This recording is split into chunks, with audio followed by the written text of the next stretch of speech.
प्रिय छात्राओं नमस्कार। ध्रुव स्वामी नाटक के प्रथम अंक का अध्ययन चल रहा है। पिछले लेक्चर में हमने देखा कि जब शकराज संधि प्रस्ताव भेजता है और उसमें उसने संधि की जो शर्तें रखी हुई हैं, तो शिखर स्वामी और रामगुप्त वो शर्तें ध्रुव स्वामी को सुनाते हैं और अपना फैसला भी सुना देते हैं कि उन्होंने फैसला किया है ध्रुव स्वामी को शकराज के पास भेजने का। ये निर्णय सुन करके ध्रुव स्वामी बहुत उदासीन हो जाती है, चिंतित हो जाती है और वो उनसे प्रार्थना करती है उसके जीवन की रक्षा करने के लिए। जब वो देखती है कि उसकी प्रार्थना को स्वीकार नहीं किया जा रहा है, एक राजा के रूप में जब वो उनके सामने ये प्रार्थना करती है तो उसे कोई न्याय नहीं मिलता है, सफलता नहीं मिलती है।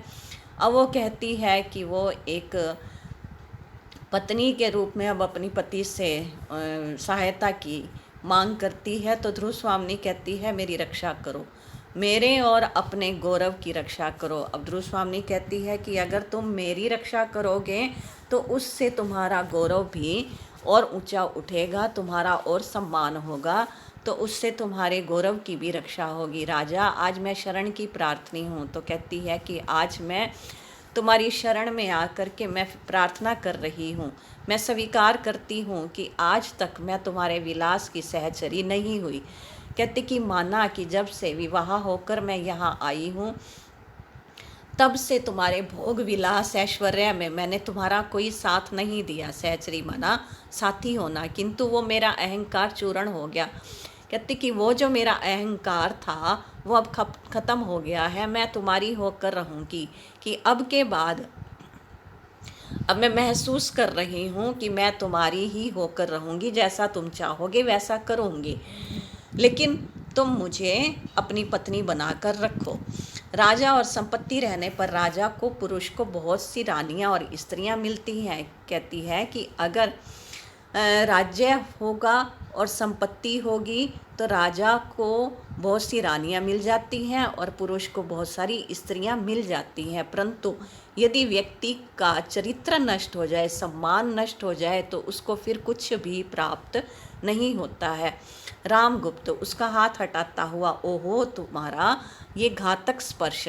तो कहता है कि तुम्हारा ये जो स्पर्श है कितना घातक, मना खतरनाक है, उत्तेजनापूर्ण है, यानी कि जोश पैदा करने वाला है। मैं नहीं, तुम मेरी रानी नहीं, नहीं जाओ, तुमको जाना पड़ेगा, तुम उपहार की वस्तु हो। कहते उपहार में मिली थी और तुम वही एक वस्तु हो, पत्नी नहीं बन पाई हो। आज मैं तुम्हें किसी दूसरे को देना चाहता हूँ। कहते वैसे भी तुम मेरी नहीं हो। मन ही मन में सोचता है कि वैसे भी ये चंद्रगुप्त से प्यार करती है, तो कहते हैं मैं किसी दूसरे को देना चाहता हूँ, इसमें तुम्हें क्या आपत्ति है। ध्रुव स्वामी खड़ी होकर रोष से, रोष माना क्रोध से, उदासी से, गुस्से से, निर्लज जिसके अंदर शर्म ना हो, मद्यप माना नशा करने वाला, करीब कलीम माना पापी, ओहो तो मेरा कोई रक्षक नहीं, कि मेरा कोई भी सहारा नहीं है, मेरी कोई रक्षा करने वाला मुझे दिखाई नहीं देता है, ठहर कर। अब उसके अंदर का स्वाभिमान जाग रहा है। अब वो कहती है कि ठीक है, कोई नहीं है मेरी रक्षा करने वाला, तो अब मैं अपनी रक्षा खुद करूँगी। मैं उपहार में देने की वस्तु शीतलमणि नहीं हूँ। शीतलमणि माना जैसे होता है ना कोई ठंडा स्वभाव का व्यक्ति, कि मैं जब जी चाह जैसे जिसके साथ बर्ताव करना चाहा। कहते सब कुछ मैंने सहन किया, अगर मेरे साथ नहीं बोलते थे, मेरा अपमानजनक मेरे साथ व्यवहार हुआ है वो सहन किया, लेकिन अब मैं इतनी भी शीतल नहीं हूँ कि अगर तुम चाहो कि मैं यहाँ से वहाँ चली जाऊँ या मुझे उपहार में दे दो, तो ऐसा भी नहीं हो सकता। मुझ में रक्त की तरल लालिमा है। तो कहते कि जैसे खून लाल होता है तो मेरे अंदर भी बहता हुआ खून और लाल रंग का खून है। मेरा हृदय उष्ण है और मेरे अंदर उष्ण माना जोश है, क्योंकि जिसके अंदर जोश नहीं होता तो कहा जाता है कि इसका खून सफ़ेद है, इसका खून ठंडा है। जिसके अंदर जोश होता है, जो अपनी रक्षा कर सकता है, तो उसके लिए कहा जाता है इसका खून गर्म है, तरल है, और इसके अंदर की जो ताकत है वो जोश के रूप में दिखाई देती है। तो कहती है उसमें आत्मसम्मान की ज्योति है कि वो उसके अंदर वो स्वाभिमान का एक प्रकाश है, उसकी रक्षा मैं ही करूँगी। कहती कि मैं अपनी रक्षा खुद करूँगी। रचना से कृपाण निकाल लेती है, तो उसकी पास जो कृपाण थी, यानी कि जैसे साइड में तलवार लटका के चल रखते हैं, तो उसके पास जो छुरी थी वो निकालती है। रामगुप्त भयभीत होकर पीछे हटता हुआ वो डर जाता है। तो क्या तुम मेरी हत्या करोगी, मुझे मार दोगी? ध्रुवस्वामिनी कहती है तुम्हारी हत्या नहीं। तो कहती है तुम तो जियो भेड़ की तरह, तुम्हारा शुद्र जीवन। कहते तुम्हारे जीवन का कोई मोल थोड़ी है, भेड़ की तरह तुम्हारा जीवन बहुत तुच्छ है। शुद्र माना होता है तुच्छ जीवन है। तुम्हारे इस छोटे जीवन का मैं हरण नहीं करूँगी, उसे नहीं लूँगी, मैं अपना ही जीवन समाप्त करूँगी। कहते कि मैंने ये जो छुरी निकाली है इससे मैं अपना जीवन ही नष्ट करूँगी। रामगुप्त कहता है किंतु तुम्हारे मर जाने पर उस बर्बर शकराज के पास किसको भेजा जाएगा?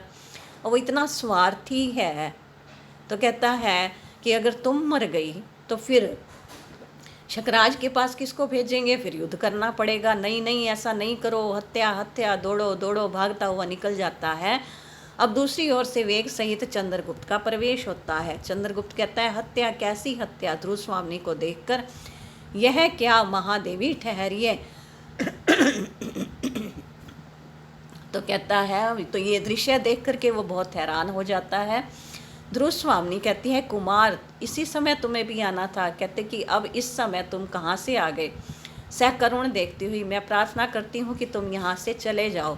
मुझे अपने अपमान में निर्वसन नगन देखने का किसी पुरुष को अधिकार नहीं है। कहते कि मैं इतनी अपमानित हो चुकी हूँ। निर्वसन माना होता है वस्त्रों से रहित, नगन माना होता है वस्त्रहीन, कि अब मैं वस्त्रहीन नगन नारी की तरह जिसके वस्त्र उतार दिए गए हैं, यानी कि मेरा सम्मान उतार दिया गया है, और अब मैं वस्त्रहीन एक अपमानित की तरह सामने तुम्हारे खड़ी हूँ। तो किसी पुरुष को अधिकार नहीं है कि वो मुझे इस स्वरूप से देखे। मुझे मृत्यु की चादर से अपने को ढक लेने दो, यानी कि मुझे मरने दो। मैं अपने इस सम्मान की रक्षा करना चाहती हूँ। चंद्रगुप्त किंतु क्या कारण? सुनने का मैं अधिकारी नहीं हूँ। तो कहते कि मुझे कारण तो बताओ कि ऐसा किस लिए हो रहा है। ध्रुवस्वामिनी सुनोगे? ठहर कर सोचती हुई नहीं। अब कहती है कि ठीक है, मैं आत्महत्या नहीं करूँगी। जब तुम आ गए हो तो थोड़ा ठहरूंगी। यह तीखी छुरी इस अतृप्त हृदय में, विकास उन्मुख कुसुम में विषैले कीट की डंक की तरह चुभा दूँ या नहीं, इस पर विचार करूँगी। तो अब वो कहती है कि ये जो मैंने छुरी निकाली है, ये मैंने जो अपना फैसला किया है कि मैं आत्महत्या कर लेती हूँ, तो कहती है कि मेरा हृदय अति अतृप्त, असंतुष्ट है, दुखी है, कि विकास उन्मुख कुसुम में, कि जैसे कुसुम माना होता है फूल, विकास उन्मुख माना जैसे वो खिलने की ओर है, खिलता जा रहा है, विकसित हो रहा है, उसके ऊपर कोई एक जहरीला कीड़ा उस पर डंक लगा दे तो फिर उसका विकास रुक जाता है। तो अपने आप को सोचती है कि वो एक ऐसा पुष्प है जिसका विकास अभी हुआ नहीं है। तो कहते कि ऐसी परिस्थिति उत्पन्न होना एक विषैले कीड़े की डंक की तरह है। तो कहती है कि अब मैं अपना विकास रोक दूं, अपने जीवन को ख़त्म कर दूं या जीने दूं, इस पर अब मैं विचार करूंगी, सोचूंगी। तो कहती है यदि नहीं तो मेरी दुर्दशा का पुरस्कार क्या कुछ और है। कहती है कि अगर मैं रुक जाऊं, अपने आप को ख़त्म करूं या नहीं करूं, तो कहते कि इससे मुझे क्या प्राप्त होगा, इससे मुझे क्या मिलेगा।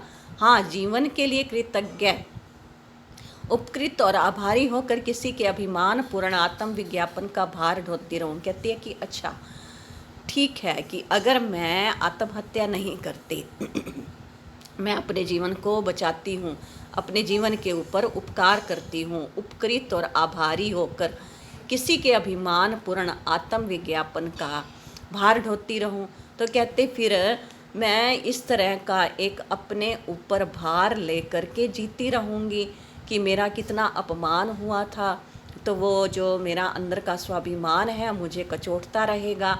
यही क्या विधाता का निष्ठुर विधान है। कहते कि क्या बात, कि मुझे लगता है कि जो विधाता है, भाग्य लिखने वाला है, उसका विधान ही यही है, उसका नियम ही यही है। उसने सृष्टि के अंदर नारी जाति को बनाया ही इसीलिए, इससे छुटकारा हो ही नहीं सकता। कहती है कि मैं इस जीवन में अगर छुटकारा प्राप्त कर लूँगी तो फिर आगे जा कर के मैं अगले जन्म में फिर से ऐसा मुझे कोई ना कोई परिस्थिति और समस्याओं का सामना करना पड़ेगा। जीवन नियति के कठोर आदेश पर चलेगा ही। कहते कि जो हमारे भाग्य में, नियति माना भाग्य में जो लिखा हुआ है उसी आदेश का हमें पालन करना ही पड़ेगा। तो क्या यह मेरा जीवन भी अपना नहीं? कहते कि अगर मैं ये सोचूं कि मैं भाग्य के हाथों की कठपुतली हूँ फिर तो मेरा कुछ भी नहीं है। कि अगर समाज की ओर नज़र डालूं तो यहाँ भी मेरा कुछ भी नहीं है, और भाग्य के ऊपर मैं आधारित रहूं तो फिर भी मेरा कोई अस्तित्व नहीं है। तो चंद्रगुप्त देवी, जीवन विश्व की संपत्ति है। अब वो उसको समझाना चाहता है कि ये जो हमारा जीवन होता है ना, वो केवल हमारा ही जीवन नहीं है। हम सिर्फ हमारे जीवन के ऊपर सिर्फ हमारा ही अधिकार नहीं है, यानी कि हमारे जीवन का महत्व उसके पीछे कई लोगों का और भी जीवन बंधा हुआ है। तो हमारा जीवन इस विश्व की संपत्ति है। संपत्ति माना धरोहर है। प्रमाद से, प्रमाद माना होता है कि किसी न किसी अलबेलेपन से, आलस से, क्षणिकावेश से, क्षण भर के जोश से, दुख की कठिनाइयों से, कि जो दुख या कठिनाई प्रस्तुत हो गई है तो उसे नष्ट करना ठीक तो नहीं है। तो कहते कि आज एक बहुत बड़ी परिस्थिति हो गई है, तो यहाँ एक संदेश दिया गया है कि जीवन के अंदर बहुत सारी दुख तकलीफ़ें आती हैं, लेकिन उसकी वजह से अपने जीवन को नष्ट कर देना ये उचित नहीं है। जीवन नष्ट करना ये हमारा कोई जैसे होता है कि समाधान नहीं है। अब वो कहता है, गुप्त कुल लक्ष्मी आज ये छिन्नमस्ता का अवतार किस लिए धारण करना चाहती है? कि तुम तो गुप्त कुल की लक्ष्मी हो, कि तुम्हारा तो इतना सम्मान है। छिन्नमस्ता होता है कि जिसका सिर कटा हुआ हो। तो कहते तुम अपना सिर काट कर, तो सिर कटे हुए लक्ष्मी की तरह छिन्नमस्ता कटे सिर की भांति एक नारी जैसे होती है। तो कहते कि उसका तुम ये अवतार किस लिए धारण करना चाहती हो? कि जैसे एक सिर काट करके अपने हाथ में रखती है। तो वो दिखाया है ना, काली माता को दिखाते हैं कि उसने शत्रुओं का सिर काट करके अपने हाथ में पकड़ा हुआ था। तो अब वो ये दिखाती है कि उसने तो शत्रुओं का सिर काटा था, लेकिन तुम भी सिर काटने वाली देवी का रूप धारण करना चाहती हो, परंतु तुम तो अपना सिर काट रही हो, शत्रुओं का नहीं। पर और ये छिन्नमस्ता का अवतार किस लिए धारण करना चाहती हो? सुनो तो सही, मैं ये जानना चाहता हूँ। ध्रुव स्वामिनी, नहीं, मैं मरूंगी नहीं। अब उसके अंदर जीने की इच्छा जाग उठती है और वो सोचती है कि सच में आत्महत्या करना कोई समाधान नहीं है। अगर हम इस परिस्थिति से उलझ कर उसका सामना ना कर सकें तो